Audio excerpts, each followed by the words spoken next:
Soy Antonio de Ron, biólogo que trabaja en la Misión Biológica de Galicia del CSIC en Pontevedra. En este momento soy profesor de investigación ad honorem. Llevo aquí en este centro desde 1983, que empecé a hacer mi tesis doctoral, hasta que más tarde, en 1987, ya ingresé en el CSIC. Desde entonces, pues ha transcurrido aquí mi carrera científica durante todos estos años. Soy Paula Rodiño, soy doctora en biología y trabajo en el CSIC, también aquí en la Misión Biológica de Galicia, en el grupo de Biología de Agrosistemas con Antonio de Ron, y llevo en la misión desde el año 1995 y soy personal laboral de investigación. En realidad yo conocí el CSIC cuando estaba estudiando Ciencias Biológicas en la Universidad de Santiago. Entonces, al llegar a tercer curso, teníamos una asignatura de bioquímica que nos impartían profesores del Departamento de Química Orgánica de la universidad. Hice las prácticas de bioquímica, me gustó, y después solicité quedar como alumno, no sé cómo se llamaba, alumno interno, algo así, y durante aquel curso, pues, quedé allí, en aquel edificio del Consejo. Incluso pensé que la bioquímica iba a ser mi futuro por un momento. Lo que pasa es que al llegar al cuarto curso me encontré con la genética y cambié mi orientación. Aunque aquello era la universidad, realmente estaba haciendo las prácticas en el Consejo y era muy conocido por todos los estudiantes. Después, ya más tiempo adelante, cuando ya empecé aquí, me di cuenta que realmente trabajar en el Consejo en España es un lujo. Es un lujo y que quizá no debería decirlo, porque los científicos hacemos lo que nos gusta, a lo mejor lo único que sabemos hacer, pero es lo que nos gusta. Y además nos pagan. Esto es algo que no se puede decir mucho, porque a lo mejor nos bajan el sueldo. Bueno, yo ya no tengo como ad honorem. Pero mi experiencia de todos estos años en el CSIC, ya aquí en la Misión Biológica desde el año 93, es muy positiva, sobre todo porque, como después comentaremos en otras ocasiones, con momentos puntuales que pueden ser más complicados, en general me he visto muy respaldado y muy apoyado siempre por el CSIC. Mi experiencia en general en el CSIC, pues bueno, es una experiencia muy enriquecedora, ¿no? Tuvo sus momentos difíciles, pero creo que siempre hay que sacarle partido al lado bueno y no al lado malo. Yo inicié aquí mi carrera justo al acabar biología en el año 1995. La inicié pues con muchísima ilusión, siendo joven, con ganas sobre todo de aprender muchas cosas, también de aportar nuevas ideas, pero sobre todo de aprender. Tengo que decir que bueno, durante toda mi etapa predoctoral y postdoctoral, pues tuve la suerte de que estuve rodeada de un buen equipo, del equipo de Antonio, ¿no? Y para mí ha sido pues un camino de aprendizaje continuo, no solo científico, sino también personal. En mi caso, la situación es radicalmente un poco diferente, muy diferente a la de Paula. Realmente yo fui a estudiar ciencias biológicas a Santiago sin saber muy bien lo que era. Tampoco lo sabían mis padres, que quedaron un poco preocupados de a qué me iba a dedicar yo. Era más cómodo pues ser ingeniero, farmacéutico, químico, pero bueno, decidí ciencias biológicas. Después me orienté, quería dedicarme a la investigación, me orienté aquí, y entonces mi trayectoria es un poco atípica. Es cierto que fui becario aquí en Pontevedra, en el Centro Forestal de Lourizán, y como aquello no le veía mucho futuro, pues me hice catedrático de instituto, hice la oposición, y era un buen trabajo. Pero me interesaba algo más, entonces como conocía aquí personas en la misión, vine aquí, me aceptaron, hice el doctorado. A los 6 meses se convocó una plaza de lo que llamaba entonces escala de colaboradores científicos, que hoy son científicos titulares, la gané y aquí me quedé. Es decir, que fue una trayectoria un poco lineal, bastante diferente, y no encontré grandes obstáculos en esos momentos. Una vez que inicias la carrera científica ya como responsable de proyectos de investigación y de personal, Los principales obstáculos, los principales problemas que sueles tener son el primero, el de financiación.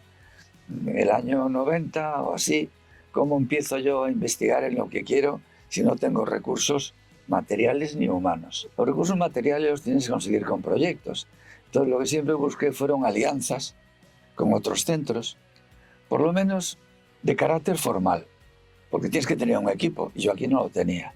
Entonces busqué alianzas con otros centros y conseguí financiación. Y dije, bueno, ahora hay que buscar personal. Y busqué personal.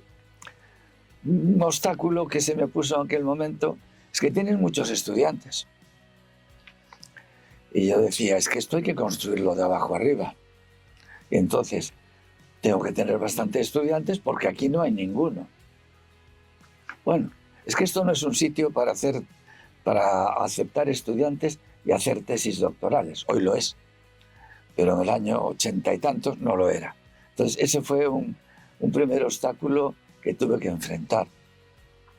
Pero conseguí los recursos humanos y materiales. Y después también cierta incomprensión a veces acerca de determinados proyectos de investigación. Por ejemplo, tuve cooperación con Argentina, en el que también participaste tú. Hice varias expediciones a los Andes. Y bueno, estabas fuera varias semanas, allí en las montañas, era muy enriquecedor y para mí ha sido inolvidable, me dejó mucha huella.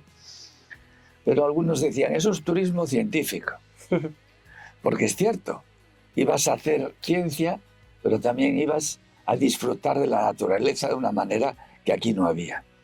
Pero aparte de estas cosas, de ciertas incomprensiones hacia la labor de investigación puntuales, siempre me sentí apoyado, en general, más por la organización central que por el propio instituto. O sea que realmente fueron obstáculos que superé con cierta facilidad. En eso he sido afortunado, creo. Cuando acabé mi carrera, la acabé en el año 95, yo era una persona bastante inquieta, no me gustaba estar parada en verano. Entonces, pues hacía cursos de verano y en uno de los cursos conocí a una persona que estaba haciendo el doctorado aquí en la misión biológica y me dijo que por qué no venía a visitar la finca, que era muy bonita y tal. Realmente yo vivo cerca, pero no la conocía. Era un sitio que no era muy conocido, nadie lo conocía. Entonces, pues yo vine aquí, me presentó a la finca, me presentó a Antonio, Isabel, presentó a Antonio. Yo no sé si Antonio se acuerda, pero yo sí me acuerdo. Lo que sí me acuerdo es que hiciste un curso de verano en el que nos habíamos conocido antes. Sí, pero ese ya fue antes, pero claro, ¿no? Claro. Yo después lo supe cuando llegué aquí, que tú habías sido el profesor de un curso de verano que yo había hecho, claro. Pero después yo llegué aquí y él me dijo, ¿por qué no haces prácticas de...? Bueno, hay muchos estudiantes que hacen prácticas en verano, entonces me quedé a hacer prácticas ese verano. Y ya después me ofreció, bueno, pues hacer la tesina de licenciatura en su grupo y eso es un recuerdo que yo guardo pues con mucho cariño, ¿no? Porque fue mi comienzo aquí. Es verdad que mi trayectoria tuvo sus altibajos, cosas buenas y cosas malas, pero bueno, es un recuerdo que sí que guardo con mucho cariño, que él fue la primera persona que me dio la oportunidad de poder encaminar pues mi carrera hacia la ciencia, ¿no? En algún momento sí tuve alguna duda, ¿no? Porque bueno, lo que yo comentaba antes, a veces pasas momentos difíciles y tienes ganas de abandonar, ¿no? Pero bueno, lo que yo dije, sí, al final mi pasión era la ciencia y tenías que seguir, tenía el apoyo de Antonio detrás, también de mi familia, entonces bueno, pues sigues adelante. Un primer momento que realmente no era de investigación todavía, pero empezaba mi carrera profesional, fue cuando conseguí la cátedra de instituto, después de ser becario durante 2 años. Tenía 24 y tuve una sensación física de que había crecido varios centímetros. Seguramente no era cierto, pero sí, estaba casado, tenía 2 hijas y tenía un trabajo fijo para toda la vida y un buen trabajo de catedrático. Y entonces sentí una gran satisfacción personal. Y después, cuando ya conseguí mi tesis doctoral, en el año 83, hablé con algunas personas del consejo, del CSIC, y decían, bueno, en la misión hay muy poco personal, espera un poco, continúa un poquito la labor de investigación, publica algo, y enseguida seguramente tendrás una oportunidad, porque la misión estaba entonces bajo mínimos. Y un día en Pontevedra, yendo con la persona que me había dirigido la tesis, el profesor Amando Ordaz, que fue mi maestro y que fue profesor de investigación a Zonoren hasta hace poco, ahora está ya totalmente retirado. Íbamos andando por Pontevedra y encontramos a un colega del Instituto de Investigaciones Marinas de Vigo, amigo, compañero de la facultad, y fue el que me anunció que el CSIC, el Consejo, iba a sacar una plaza aquí, porque había un doctor nuevo, porque aquí mi tesis creo que fue la segunda que se hizo, o la tercera, en la historia del centro. Y como había un doctor, pues sacaban una plaza. Entonces me presenté a esa plaza con mucha ilusión, que fue al cabo de 6 meses o de 5 meses de presentar mi tesis doctoral, algo que suele ser poco habitual, y al poco tiempo ya estaba aquí. Entonces fue un momento muy gratificante porque al fin había conseguido, y por una vía bastante rápida, obtener la primera meta, que era ser entonces colaborador científico, hoy científico titular. Es cierto que luego vino una etapa que puedo mencionar que fue quizá un poquito la más difícil para mí, porque fueron 16 años hasta que conseguí una plaza de investigador científico. Aquello era muy competitivo y eso es por momentos. Luego, en cambio, de investigador a profesor de investigación pasé enseguida. Y un momento importante para mí fue cuando en el año 98 conseguí coordinar un proyecto de investigación europeo. El primer proyecto que hubo sobre la judía común, una leguminosa que es nuestro principal cultivo, el primer proyecto y el único hasta ahora. No volvió a haber uno monográfico en Europa sobre este cultivo. Y entonces coordinar 13 equipos de Europa, incluso había uno de América invitado, fue un momento muy gratificante, pues porque estabas todo el día, no había apenas correo electrónico, se manejaba el fax, por ejemplo, entonces estabas todo el día ahí, a veces deshacías el equipaje de mano, pero lo dejaba en la habitación porque a los 3 días me tenía que ir a otra reunión, ¿no? Tú también participaste Sí, en algunos episodios de este proyecto y fue un momento muy gratificante porque además con todos esos equipos que sigo manteniendo relación, que han pasado muchos años, me permitió adquirir, aunque no sé si debo decirlo de esta manera, una cierta posición de liderazgo en los países europeos, porque era el primero que coordinaba un proyecto en Judía y entonces pues eso lo mantuve bastante tiempo y sigo manteniendo relación con estas personas. O sea que aquel proyecto fue duro de trabajar, pero fue un momento muy gratificante. Yo lo que recuerdo así, pues quizá con más cariño, con más fue cuando leí mi tesis doctoral, ¿no? Después de tantos años de trabajo, que fueron 5 años y pico, pues leer mi tesis doctoral y llegar a ser doctora, pues para mí fue fue importante para mí, fue una liberación, era mucho estrés, sobre todo al final, y bueno, liberabas ese estrés y dices, bueno, pues ya soy doctora, es a lo máximo a lo que puedo llegar, no hay estudios superiores, ¿no? Y después para mí también es importante que después de leer la tesis doctoral, pues tenía que hacer una estancia en el extranjero, una estancia postdoctoral. Fue muy ilusionante haber conseguido una beca Marie Curie para poder hacer una estancia en el INRA de Montpellier en Francia, ¿no? Es una de las becas más prestigiosas de Europa y bueno, pues ser un poco, digamos, premiada, si se puede decir así, por tener una beca de ese tipo, pues fue algo que para mí fue muy importante. Y después a la vuelta continuaste aquí. Sí, después a la vuelta continué aquí con otro contrato Marie Curie, me dieron otro contrato de retorno para volver a la misión. De hecho, bueno, mi jefe en Montpellier quería que me quedase más tiempo, yo le dije que no, que yo me volvía a mi casa. No es que estuviera mal, me costó la adaptación en Francia, pero tenía claro que era un periodo y que yo quería volver a la misión. Entonces, bueno, el conseguir otro contrato de retorno también de la Unión Europea para volver a la misión para mí fue, pues bueno, un aspecto importante, ¿no?, de toda mi carrera, algo que quiero destacar, claro. Ese retorno de Pablo a la misión fue un poco traumático. Fue un poco traumático, sí. Porque la Comisión Europea sí. financiaba con esos contratos Marie Curie, que eran, digamos, para la élite de la investigación, y siguen siendo. Entonces financiaba un retorno y ponía un proyecto de investigación. Pero había que contratar a la persona y la tenía que contratar el CSIC. Entonces, bueno, las gestiones con Madrid fueron un poco complicadas, porque tenía el dinero para el proyecto de investigación financiado por la Comisión Europea, pero tenía que contratarla. Y ahí de nuevo volví a tener el apoyo total de Relaciones Internacionales, que dijeron no se puede perder un proyecto de esa categoría para Paula. Claro, no se podía perder ese dinero de Europa, y entonces estaba claro. el CSIC la contrata, y entonces la contrataron y tuvo el proyecto y todo salió bien. Pero son de esos episodios en los cuales te encuentras con un obstáculo y que gracias al apoyo decidido de algunas personas de la organización sales adelante. Y gracias a eso, pues bueno, he tenido también mi continuidad aquí, ¿no? Con bueno, un montón de contratos, pero bueno, ha sido continuo hasta hoy.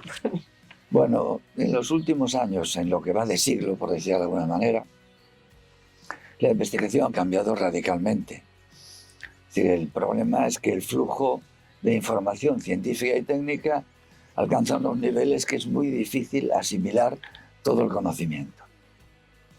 Y más ahora, con la inteligencia artificial, pues entonces para un científico es casi inabordable asumir todo lo que sale en el día a día en tu campo de trabajo, que suelen ser campos restringidos.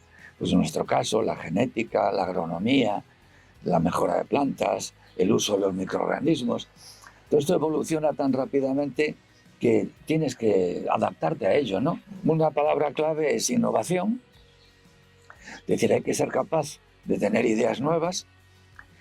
Una persona puede llevar 20 años con un proyecto de investigación de gran calidad, publicando trabajos, pero llega un momento que ya no vale, no puede seguir 20 años haciendo lo mismo.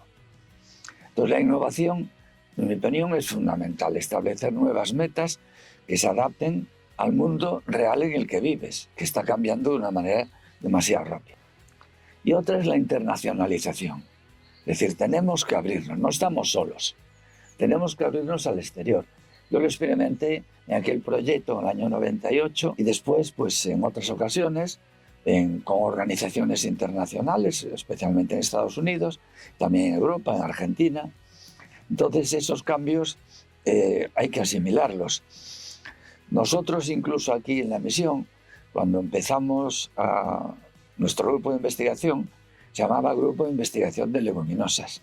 Vamos a decirlo, era de carácter vertical, es decir, sobre un cultivo. También había de maíz, de brásicas, de vid. En un momento determinado, en 2013, asumiendo todo o asimilando todos estos cambios que estaban produciendo en la sociedad y en el mundo científico, decidimos ampliar el horizonte y el grupo pasó a llamarse Biología de Agrosistemas.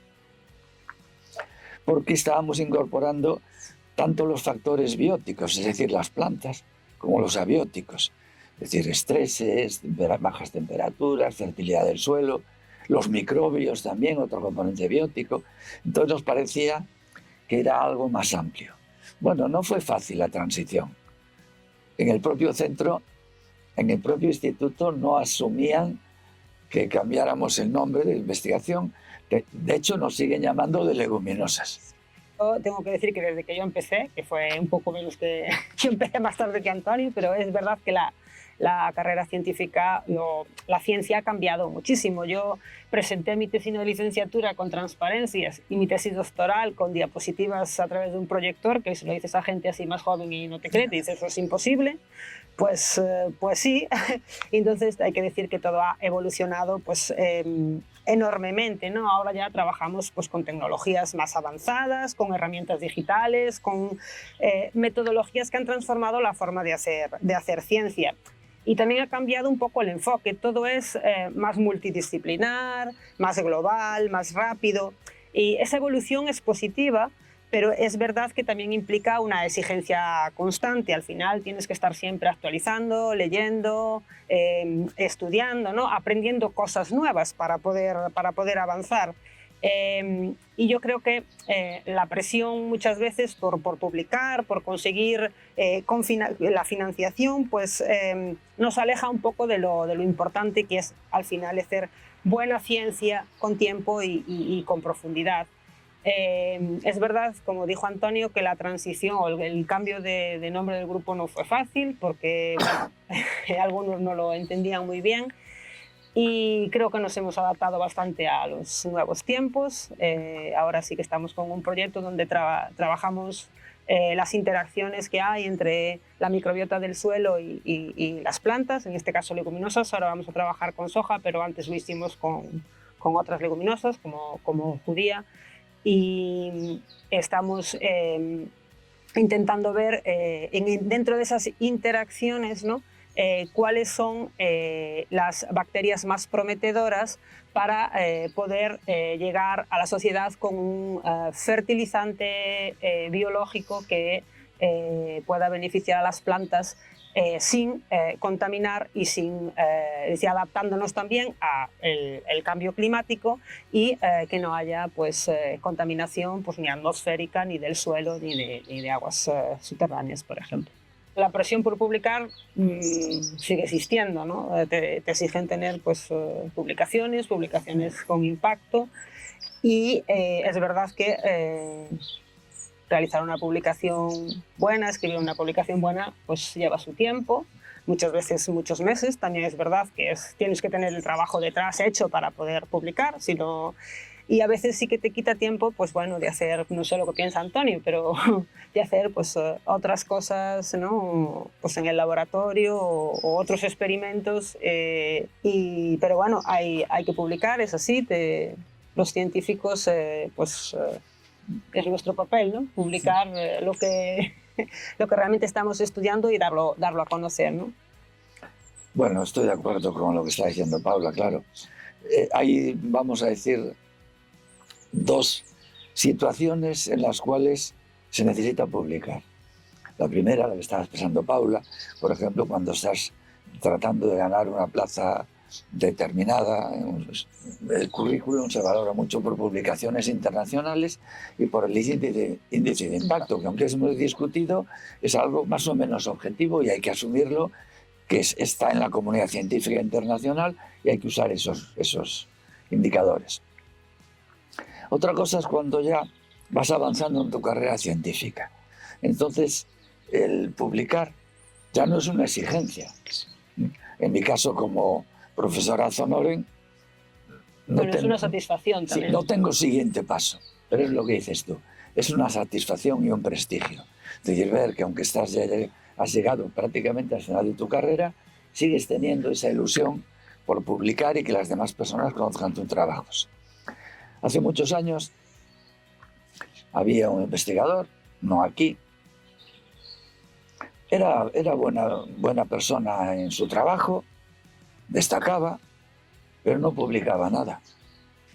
Y recuerdo, hace muchos años, digo, pues 40 años a lo mejor, que me dijo, es que yo estoy tan ocupado, tengo tanto trabajo de investigación que no puedo publicar. Yo no le dije mi opinión, no era el CSIC, en el CSIC nunca hubo esa mentalidad. Tú tienes tu trabajo y es mucho, pero ese trabajo precisamente pues lo tienes que dar a conocer publicándolo. Que me digas que tienes mucho trabajo y que eso te impide publicar, no vale. Que las reglas del juego en el mundo científico son otras. Y una investigación que no sale a la luz es una investigación muerta. Bueno, yo también creo que es importante publicar y darlo a conocer a la comunidad científica, ¿no? Todo lo que estás haciendo, porque al final trabajas un poco para eso. Pero creo que también es importante divulgarlo, ¿no? Es decir, darlo a conocer a la sociedad, porque si solo lo conoce la comunidad científica, pienso que no se le da el valor. Sí, él tiene su valor, pero creo que es importante que la sociedad lo conozca y que estás haciendo algo que realmente vale, ¿no? Vale para algo, es aplicable y que la gente lo conozca. Yo estoy de acuerdo con Paula, la divulgación es muy importante, es lo que estamos haciendo ahora. Ahora se llama cultura científica. Sí, bueno. Pero en definitiva el concepto es el mismo. Por ir un poco al pasado, también en mis tiempos iniciales aquí en la misión, que era otro concepto de entender la investigación. Una vez me llamaron de un periódico, yo colaboraba bastante en prensa, me llamaron de un periódico que querían saber pues cómo estaba el tema de la meteorología y la climatología, las lluvias, un año llueve más o llueve menos. No se hablaba de cambio climático como ahora, pero bueno, ya inquietaban estas cosas. Y había una persona aquí que había hecho un pequeño trabajo sobre el clima de Pontevedra. Y dije, bueno, pues tenemos la persona adecuada. Fui a verle, dijo, mira, este medio de comunicación, este periódico, quiere que alguien le hable sobre el clima, cómo está evolucionando, si llueve más, llueve menos, las temperaturas.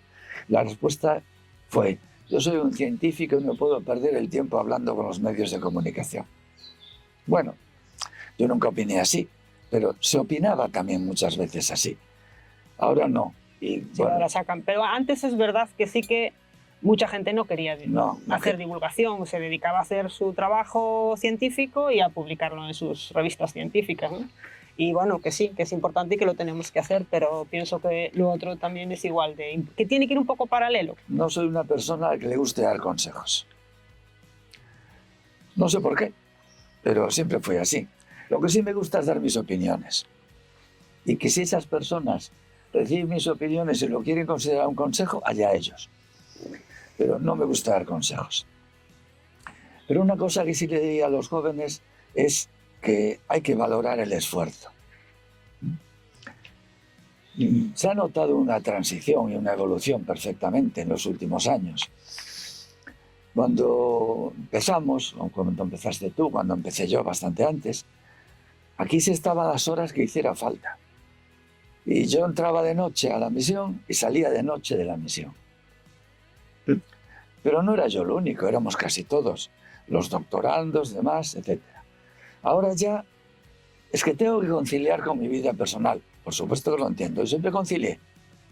Nunca, siempre tuve tiempo para mi familia y sobre todo también tiempo para mis amigos. Disfrutar del ocio es importante.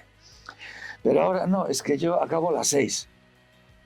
Ya, pero si esto que estás haciendo en el laboratorio no acaba hasta las 7, pues tendrás que quedarte hasta las 7. No, es que yo salgo a las 6. O es que a la 1 tengo que irme.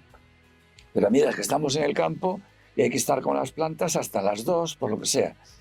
Entonces, se percibe una tendencia a relajar un poco el esfuerzo por razones que, por supuesto, comprendo. Cada uno tiene que ver su vida personal. No te puede invadir la investigación tu vida privada hasta el extremo que no la tengas. Pero tienes que saber, lo que hay que saber es que esta es una profesión de mucho esfuerzo y que hay que dedicarle más que en otras si quieres llegar a tu meta. Es una cosa importante, el esfuerzo. La innovación, es decir, hay que tener ideas nuevas. El joven que entra es esperable que busque recibir ideas nuevas de sus mentores, de sus directores de tesis o de trabajo, si es un técnico, del responsable de laboratorio. Pero luego hay que empezar a tener ideas. Y esto no solamente son los que van a hacer investigación, también los técnicos. Nosotros hemos tenido técnicos y tenemos magníficos que les dices algo y te dicen, no, eso no se hace así, se hace mejor de esta otra manera. Y tienes que decirle, estoy de acuerdo, tienes razón, porque tú eres la que está el día a día con la máquina o con el campo y sabes a veces mejor cómo se hace mejor que yo. Y otro consejo que les daría al que quiera empezar, consejo dije que no, y otra opinión que les daría al que quiera empezar es que algo que ya dije antes, no estamos solos. Esto es internacional, es decir, hay que relacionarse con el exterior todo lo posible, viajar, porque viajando aprendes cómo se funciona en otros sitios. Hoy en España ya esto es más común, pero en los años 80 ibas a otros sitios, a otras universidades, a otros centros de investigación, y luego venías aquí y decías, esto no tiene nada que ver, hay que cambiar. Entonces, bueno, pues pasamos a formar parte de la Unión Europea, cambiaron mucho las cosas. Pero los jóvenes también tienen que pensar que internacionalizar es muy importante, conocer otros lugares y además es gratificante. Tú has estado mucho tiempo en otros países y es muy gratificante porque también conoces otras culturas y disfrutas de ello. Pero bueno, por eso al final a los jóvenes hay que decirles, venir a la investigación, a esforzaros, pero a disfrutar. De verdad, yo me acuerdo cuando me fui a Francia, me fui con la expectativa de que pues el instituto francés iba a ser muy diferente al nuestro, ¿no? Estaría pues mucho más equipado, sería mucho más moderno. Siempre vas con un poco de decir somos menos. Y no es cierto, al final te das cuenta de cuando llegas allí, bueno, pues no, al final es un instituto más o menos como el tuyo, está equipado para el trabajo que hace y dices, va, pues no lo hacemos tan mal, no, pues estamos a la altura. Que a veces parece que te vas fuera y es bueno a veces irte fuera y también ver eso, decir, te vas fuera con la expectativa de decir, uff, pues a ver qué me encuentro, va a ser una cosa y al final pues es como aquí y creo que, bueno, pues te das cuenta de que estás trabajando bien y que no hay diferencia con otros países europeos. Y creo que es importante, sí, lo que dice Antonio, ¿no? Viajar, conocer otros sitios, cómo se trabaja en otros sitios y también viajando y trabajando en otros laboratorios, al final la gente joven pues también trae otras ideas, cosas nuevas que se pueden hacer aquí y creo que es muy, muy gratificante. Un comentario a lo que dices, cuando llegaste a Montpellier te encontraste un escenario parecido al de aquí, Sí. Pero yo me estaba echando unos años atrás. Ya, claro, claro, bueno, sí. Y tenías ya. que ver cómo Ten era. en cuenta, yo me fui a Montpellier en el año 2001. Claro, pues, Claro, si ya. echas 20 años para atrás... Pero la bueno, que te situación... vas con la mentalidad Sí, de claro. decir, nosotros somos menos, trabajamos peor o estamos menos equipados y que al final llegas allí y te das cuenta de que no, que trabajas igual que trabajan ellos y que realmente no hay diferencias, ¿no? Y dices, pues bueno, pues lo estamos haciendo bien, pues no somos tan malos, ¿por qué nos creemos menos, no? Sí, pero costó llegar ahí. Sí, a bueno. ese estatus de igualdad con otros centros, tal que hoy desde luego el Consejo lo tiene y la misión, pero costó llegar, porque había un momento... No, y a veces también es tu mentalidad, Claro. que tú también vas pensando eso, decir, bueno, pues no trabajo como en otros centros, no trabajo como los franceses o como los ingleses o como... Y sí que lo haces al final. Y al final a lo mejor trabajas mejor o incluso mejor, exactamente.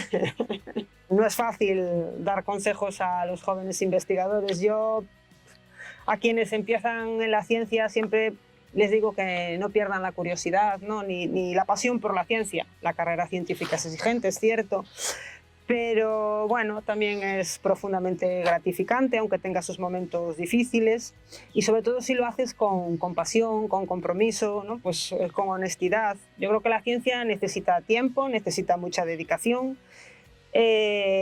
Para mí es importante cuidar sobre todo las relaciones personales, ¿no? las relaciones humanas, sobre todo en el entorno de trabajo, porque al final pasas muchas horas aquí con mucha gente y creo que es importante rodearse de personas con las que puedas compartir tu camino, ¿no? Creo que la colaboración, la confianza y el respeto entre los compañeros pues es fundamental para que la ciencia avance de verdad. Si creen en lo que hacen, pues que sigan adelante. Lo importante es nunca perder la motivación, ¿no? Y la ciencia avanza sobre todo pues, gracias a quienes insisten, a quienes aprenden y en quienes siguen adelante, incluso cuando el camino se tuerce un poquito.